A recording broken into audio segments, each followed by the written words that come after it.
Sir. ஒரு திருடன் கூட வீட்டுக்குள்ள பூந்து கட்டில படுத்துங்கிறவன் காலாண்ட போய் தலையாண்ட போய் தேடுறான். அப்படி இப்படி தேடும் போது அவன் எழுந்துட்டான். என்னடா பீரோ சாவியடா தேடுறான்னா. அண்ணா எப்படி கண்டுபிடிச்ச? என்னடா இது தெரியாது எனக்கு. சரி சரி, தொழிலுக்கு புதுசா நீ சர்வீஸ் உண்டானா? இல்ல இல்ல, இன்னைக்கு தானே இந்த ஆரம்பிச்சேன் அந்த வேலையா. அதான் நான் பார்த்தேன். இல்லைன்னா ஒரு ஆம்பளை கிட்ட வந்து தேடுவியாடா சாவிய? பைத்தியக்காரா, அதை படுத்துங்கிறாளே, அவ காலுங்கழு போட்டுக்கிற தலகாணிங்க தாண்டா இருக்குது. அதை எடுக்க நான் 3 நாளா பட்டப்பாடு எனக்கு தான் தெரியும். தயவு செஞ்சு சொல்றேன், கொஞ்சம் அமைதியா அதை எடு, அவசரப்படாது.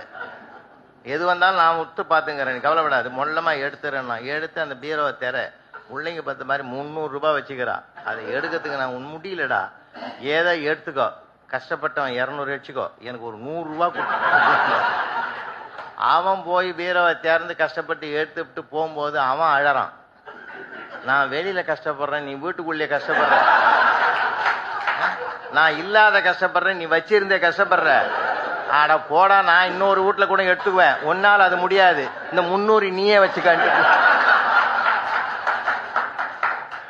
எப்படின்னா ஒரு ஆம்பளை கஷ்டம் இன்னொரு ஆம்பளைக்கு தாண்டா சரி.